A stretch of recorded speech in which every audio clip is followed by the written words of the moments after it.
Salut tout le monde, c'est Méga Informatique et aujourd'hui dans cette vidéo, je vais vous faire le test du lecteur Blu-ray LG BP440 3D. Donc le lecteur Blu-ray, il est tout en bas, hein, voilà, le petit lecteur Blu-ray qui est juste ici, donc c'est peut-être un petit peu sombre.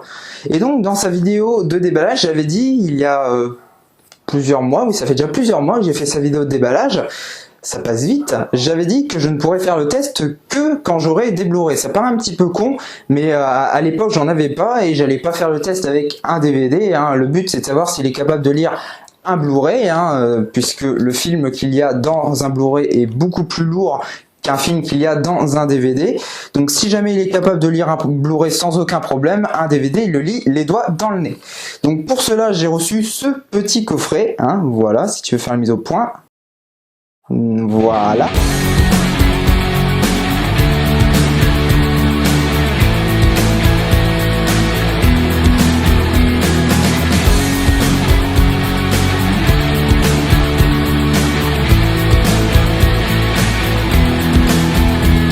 Cette vidéo va se découper en 4 parties, alors une seule vidéo pour vous, ne vous inquiétez pas, mais 4 parties pour moi. Donc dans un premier temps, je vous montrerai les paramètres du lecteur et son interface, hein, un petit peu voir ce qu'on peut faire, ce qu'on ne peut pas faire. Hein. Ensuite, je vous montrerai la lecture d'un Blu-ray, c'est un petit peu ce qu'on attend. Puis je brancherai un disque dur de 500 Go auto-alimenté sur son port USB en façade pour montrer un petit peu comment il se comporte. Et pour finir, je vous montrerai la lecture d'un fichier assez volumineux en réseau via mon NAS, pour voir un petit peu si la lecture est fluide. Donc ne vous inquiétez pas, il y aura des marqueurs dans la description de la vidéo pour les différentes parties.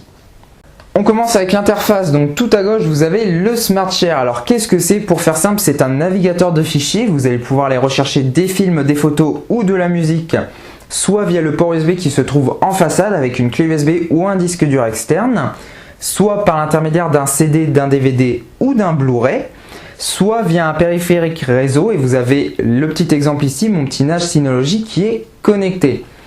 Ensuite vous avez une icône Premium avec des applications installées dedans, et je sais pas trop pourquoi elles sont installées dans Premium. J'ai peut-être une petite idée pour Deezer, Netflix et Spotify, mais après pour YouTube et Dailymotion j'en sais absolument rien.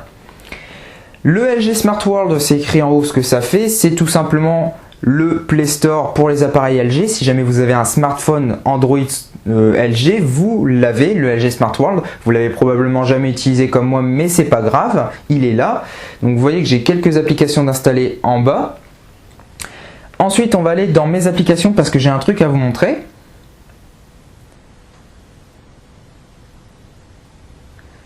Voilà, alors là j'ai que 2 applications d'installer sur la page, hein, mais j'en ai beaucoup plus, hein, je dois en avoir une dizaine, hein, c'est juste qu'il en met 2, je sais pas pourquoi.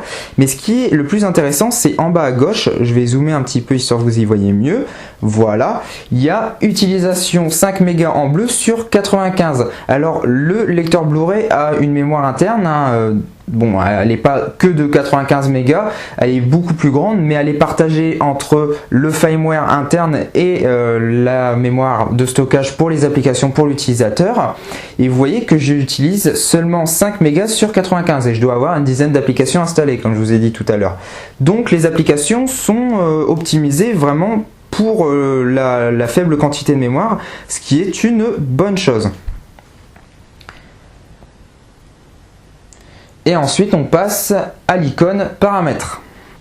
Les paramètres sont divisés en plusieurs catégories qui sont listées à gauche, réseau, affichage, langue, etc. Vous savez lire. Dans la partie réseau, puisque oui, cet appareil est capable de se connecter à un réseau via un câble RJ45, donc un réseau filaire. Malheureusement il n'a pas d'antenne Wi-Fi, mais pour un lecteur à 50-60 €, on ne va pas trop chipoter. Donc vous avez la configuration de connexion qui va vous permettre de lui attribuer une adresse IP statique ou de la laisser en dynamique. Le statut de connexion qui va vous permettre de savoir où ça merdouille si jamais vous avez un problème de connexion à internet. La connexion BD Live que j'ai autorisée, donc pour faire simple, BD Live c'est du contenu supplémentaire qui n'est pas présent sur votre Blu-ray mais sur internet. Grosso modo, votre Blu-ray autorise votre lecteur à aller chercher ce contenu via le réseau internet. La configuration de Smart Service qui va vous permettre de créer un compte pour télécharger des applications, le nom du périphérique, la lecture réseau, donc ça c'est si vous êtes comme moi et que vous voulez aller lire des fichiers en réseau via un NAS par exemple. Ensuite, dans affichage, vous avez le format d'image. Donc, comme moi, c'est un téléviseur 16/9, le 4 tiers comme vous pouvez le voir, est grisé. Et j'ai deux formats, le 16/9 original ou total. Donc moi je l'ai mis en total, voilà, je sais pas ce que ça fait, quelle différence ça fait, mais je l'ai laissé en total, ça fonctionne très bien. La résolution, donc si jamais vous ne connaissez pas la résolution de votre téléviseur, je vous conseille le mode automatique. Sinon il y a 576p, ça existe comme résolution ça? Enfin bref, il y a 720p et il y a deux formats, il y a le 1080i et le 1080p. Donc le 1080i, je vous dis ce que j'ai cru comprendre, parce que j'ai lu un petit peu sur le 1080i. Vous me corrigerez dans les commentaires si c'est pas ça. Le 1080i apparemment c'est un format un petit peu étrange qui n'est pas vraiment Full HD, il y a quelques différences niveau image, enfin bref, c'est pas mieux, donc je vous conseille le 1080p. Dans mode 1080p, vous avez plusieurs fréquences, vous avez 24 Hz et 50 Hz, donc ça c'est le taux de rafraîchissement de l'image, hein, le taux de réactualisation, on appelle ça un taux de rafraîchissement. Grosso modo, c'est combien de fois l'image va se réactualiser.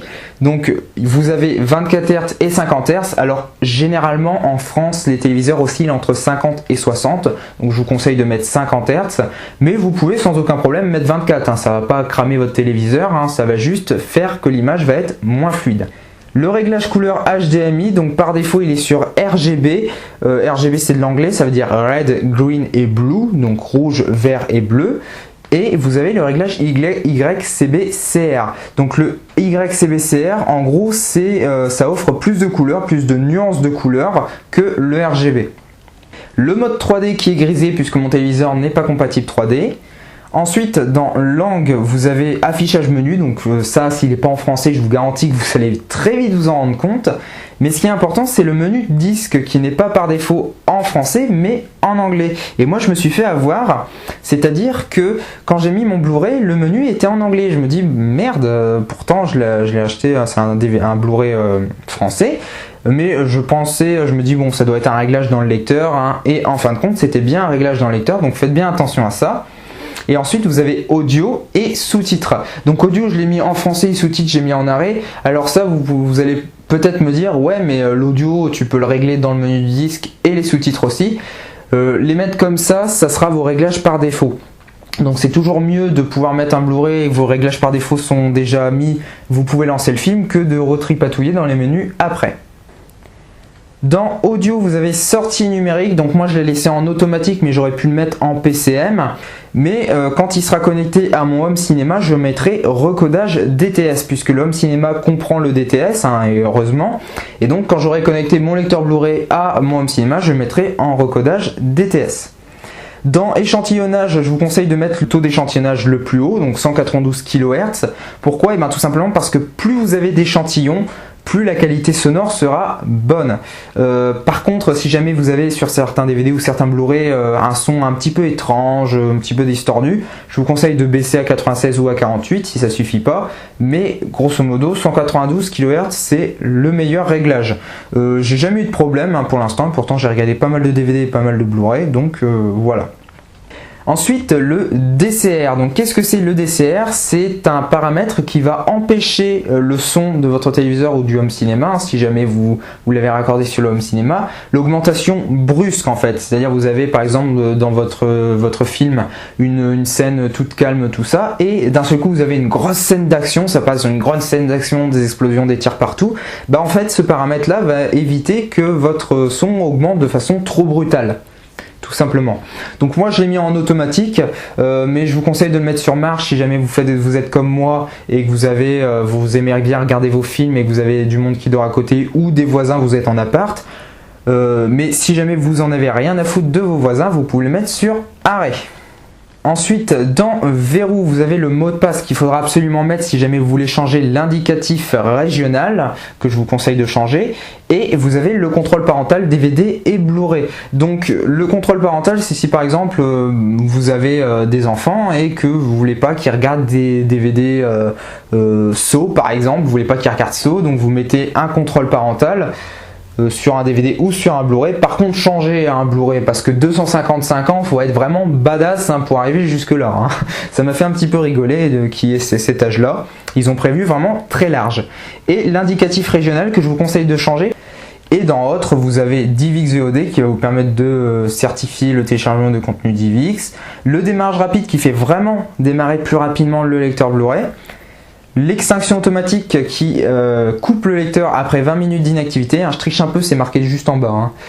Et au bout de, ça doit être entre 1 à 3 minutes, il met un écran, une espèce d'économiseur d'écran avec un logo LG qui va un petit peu partout, comme sur les télé LG. L'option initialiser qui permet donc de tout réinitialiser, bien évidemment. Et le logiciel qui permet donc d'avoir les informations ou de mettre à jour le firmware. Et vous avez heure d'été qui est en arrêt puisque c'est le câble internet qui donne l'heure. Voilà, donc ça c'est tout pour les paramètres. On commence cette série de tests par la lecture d'un Blu-ray. C'est un petit peu logique puisque c'est la fonction principale du lecteur. Ça aurait été un petit peu con de commencer par autre chose. Alors j'ai donc mis dans le lecteur un Blu-ray pour les deux du fond qui ne suivent pas, mais pas n'importe lequel, celui de Dragon 2. Alors je triche un petit peu avec le Blu-ray de Dragon 2 tout simplement parce qu'il est assez lourd à charger pour les lecteurs et on va voir comment lui il s'en sort. J'ai déjà mis le disque dans le tiroir, il me reste plus qu'à appuyer sur le petit bouton Open Close ici. Voilà, et le lecteur gentil comme il est va me dire de quel disque il s'agit en haut à gauche, si c'est un Blu-ray mes Blu-ray, si c'est un DVD mes DVD, enfin etc. Vous avez compris l'astuce.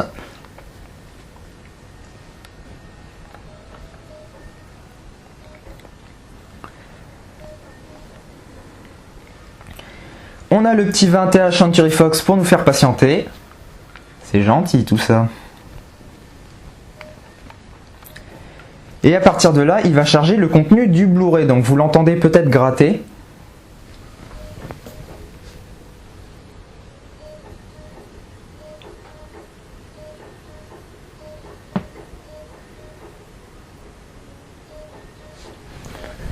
On a la barre de chargement du disque qui s'est affichée.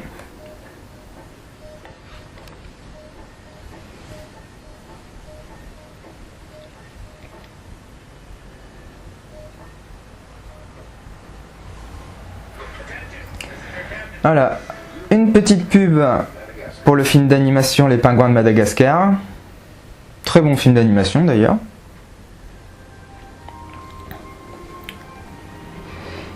Et on tombe sur le menu du disque. Alors, oui, en français c'est mieux.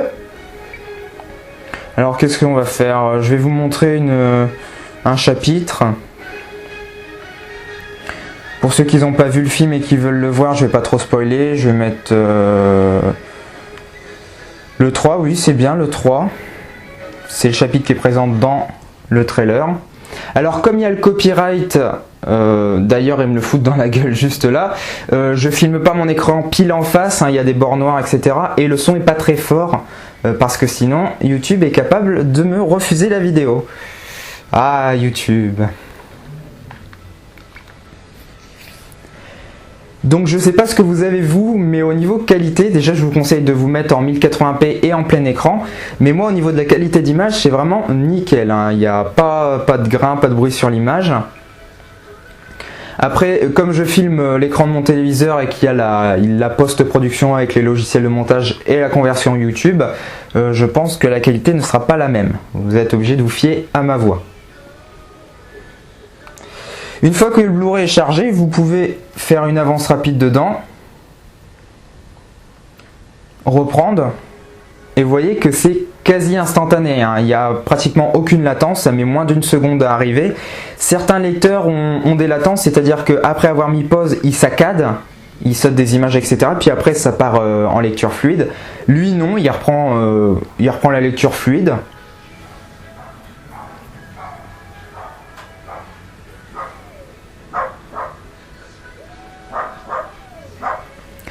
Voilà, et si jamais je vais vous montrer vers la fin du Blu-ray, je vais prendre un chapitre vers la fin du Blu-ray. Hop, donc qu'est-ce que je peux prendre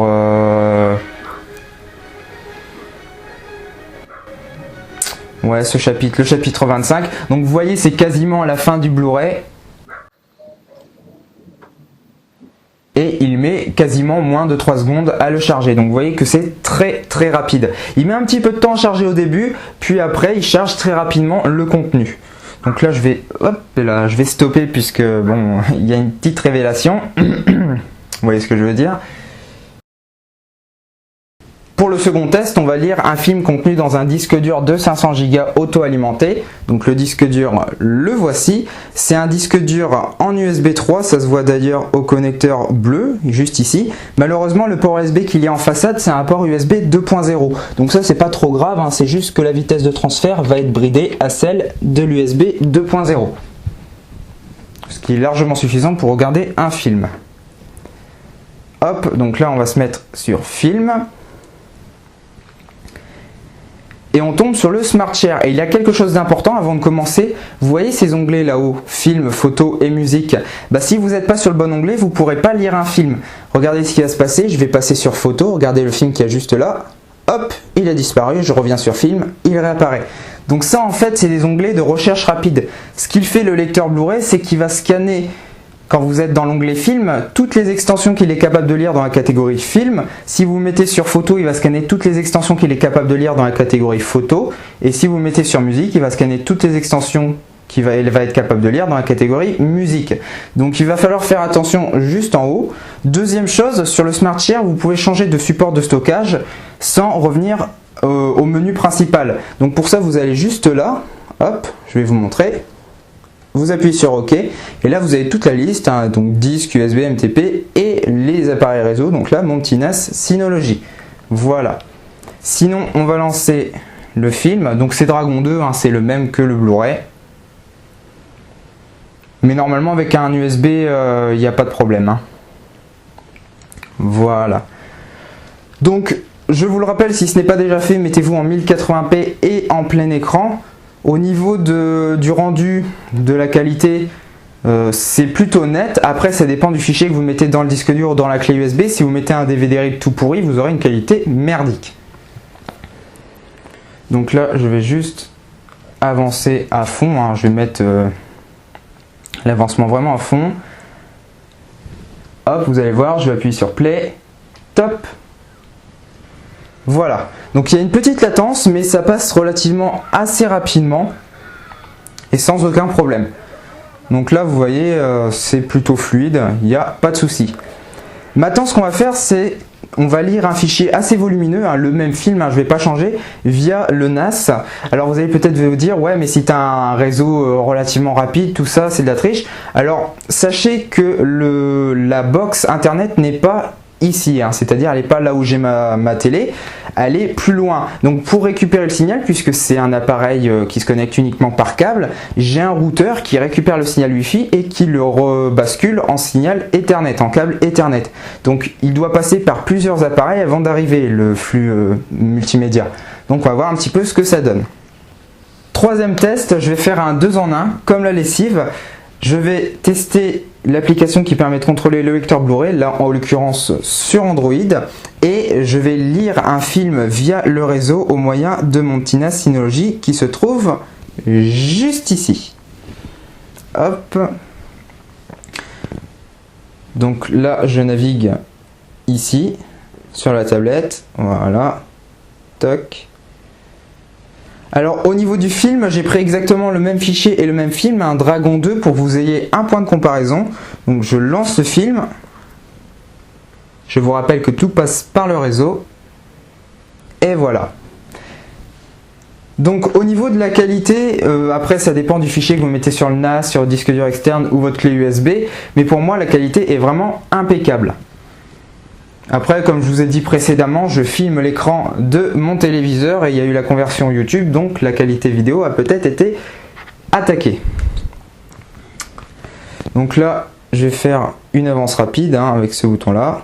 Toc. Voilà. Et vous allez voir, je vais appuyer sur Play. Top. Voilà. Donc ça a mis un petit moment à reprendre la vidéo, mais vous voyez qu'il n'y a pas eu de saccade. Il y a certains appareils de streaming, ils saccadent un moment avant de pouvoir retrouver une lecture fluide, ce qui est assez désagréable. Là, ce n'est pas le cas.